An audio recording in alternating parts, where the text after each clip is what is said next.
Hello everyone and welcome to the channel. हम सब जानते हैं देश में हो रही भयानक कोविड क्राइसिस के बारे में। Many of us have lost our loved ones, dear once.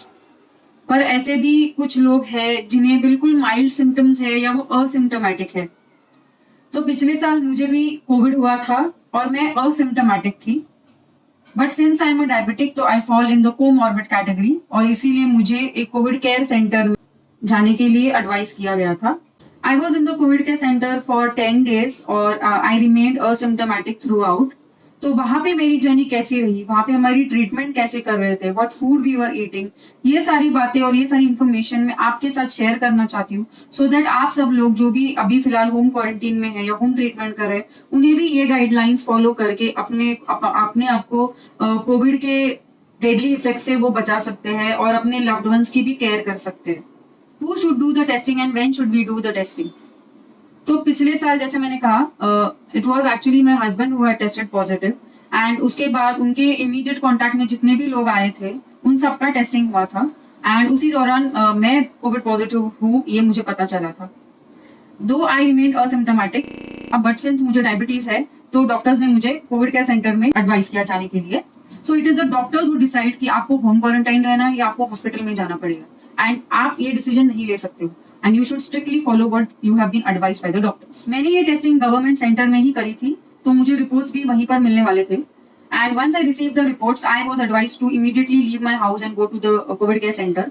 और ये जो डेस्टिनेशन को पहुंचना था मुझे मेरे घर से, you are not allowed to use public transport. तो हमें उसी गवर्नमेंट टेस्टिंग सेंटर पे बुलाया गया था और वहां पे सब जो पेशेंट्स हैं उन्हें ग्रुप में फॉर्म करके वहां से उन्हें एम्बुलेंस में ही लेके गए थे to the COVID care centre. आपको पब्लिक ट्रांसपोर्ट नहीं यूज करना है and all this is done to avoid the further spread of the disease because we all know that COVID जो है वो एक कम्युनिकेबल डिजीज है।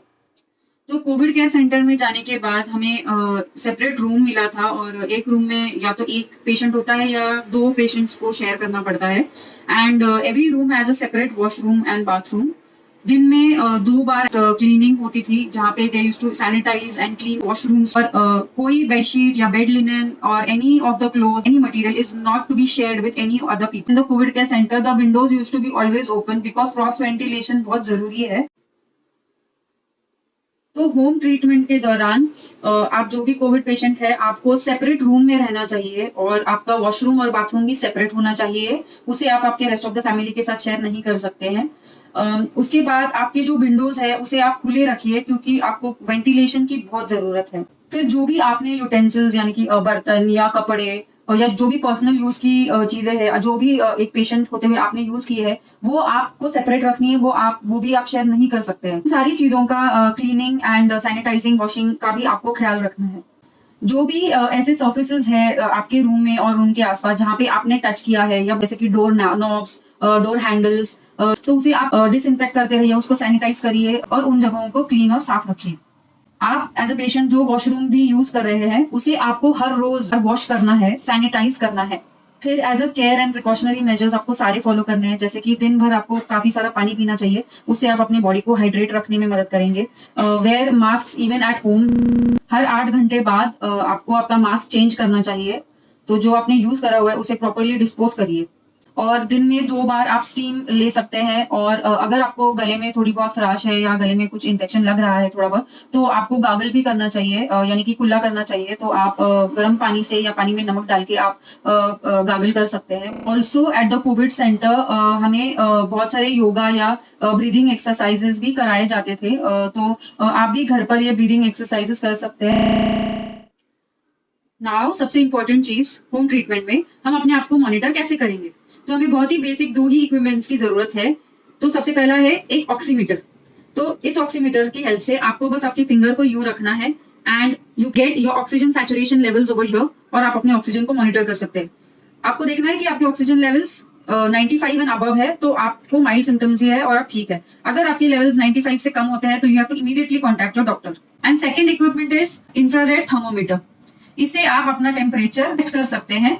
इन दोनों चीजों की आपको एक रिकॉर्ड मेंटेन करके रखना है, आप इसे लिख के रखिए। And apart from this if you are a diabetic you also have to maintain a record of your sugar levels. तो दिन में 2 बार आपको आपके शुगर लेवल्स चेक करने हैं आपके फास्टिंग और पीपी शुगर्स आप मेंटेन करिए वो रिकॉर्ड, क्योंकि वो भी आपको हेल्प करेंगे अपने आप को मॉनिटर करने के लिए। तो एक क्वेश्चन ये भी होता है कि once you are COVID positive तो और कौन से टेस्ट करने चाहिए हमें to check the level of infection जो हमें हुआ है।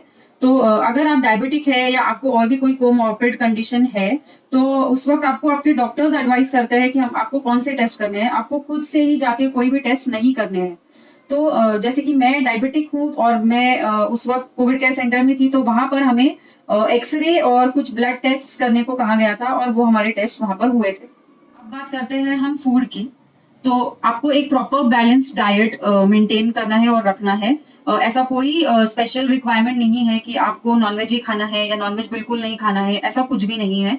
आपको एक बैलेंस्ड न्यूट्रिशन वाला डाइट लेना है जिसमें एक प्रॉपर अमाउंट में कार्बोहाइड्रेट, प्रोटीन और फैट्स सारे इंक्लूडेड हो। तो अगर आप वेजिटेरियन हैं तो देखना कि आप प्रोटीन के लिए हर रोज कोई ना कोई दाल को या सोया चंक्स को या कोई भी और वेजिटेरियन प्रोटीन आपको इंक्लूड करना है। For your reference, I'm just sharing the pictures of the food they provided us at the COVID care center. पूरे 10 दिनों के लिए हमें वेजिटेरियन फूड ही प्रोवाइड किया था। तो फॉर द प्रोटीन इनटेक हमें हर रोज कोई ना कोई स्प्राउट्स या दाल का सैलेड, रोटी, सब्जी एंड दाल चावल, यही हमारा डाइट था। And we used to get breakfast and tea और हमें काढ़ा भी दिया जाता था। तो आप लोग भी घर पर काढ़ा ले सकते हैं या हल्दी दूध भी ले सकते हैं। फूड के लिए आपको जो आपकी केयर ले रहे हैं आपके बाकी के फैमिली मेंबर्स, उन्होंने भी कुछ प्रिकॉशंस लेने चाहिए, जैसे कि they should wear hand gloves when they are serving you the food और providing you with the food. They should wear double mask when अगर थोड़ा बहुत भी कॉन्टैक्ट हो रहा है तो दो you maintain a proper distance, तभी भी आपने डबल मास्क यूज करना चाहिए। और जिस यूटेंसिल्स में आप खा रहे हो वो आपके रेस्ट ऑफ द फैमिली के साथ शेयर नहीं हो सकते हैं, उन्हें वो यूज नहीं करने देना और वो आप ही खुद वॉश करना, उन्हें सैनिटाइज करके बाहर रखना। और बाद में आपके जो रेस्ट ऑफ द फैमिली जब वो यूटेंसिल लेते तो उन्हें वापस उसे स्टेरिलाइज करना पड़ेगा और दे हैव टू डिसइंफेक्टेड और सैनिटाइज दोस यूटेंसिल्स अगेन। सबसे इम्पोर्टेंट जो चीज है वो है रेस्ट। तो आपको कम से कम 8 घंटों की नींद पूरी करनी है, because rest plays a very important role in recovery of your body. Keep your spirits high throughout the journey. बहुत मुश्किल होती है, हम इमोशनली बहुत लो हो जाते हैं, तो उस वक्त you can communicate with your family members and your loved ones. इसके अलावा I would like to mention, please do not leave your home for any reason unless it is any medical emergency for you. और उस वक्त भी आपको public transport नहीं लेना है। You have to contact your doctor and seek for an ambulance so which will help you reach to the hospital. And at the end I would like to again share the very basic guidelines कि आपको mask पहने रहना है।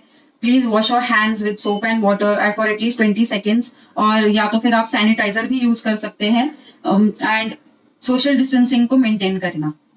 I hope and I wish कि ये video आप सबके काम आए और आपके होम ट्रीटमेंट की जर्नी को थोड़ा इजी करे। I request you all to please share this with all your friends and loved ones so that हम मैक्सिमम टू मैक्सिमम लोगों तक को मदद कर पाए इस वीडियो के थ्रू।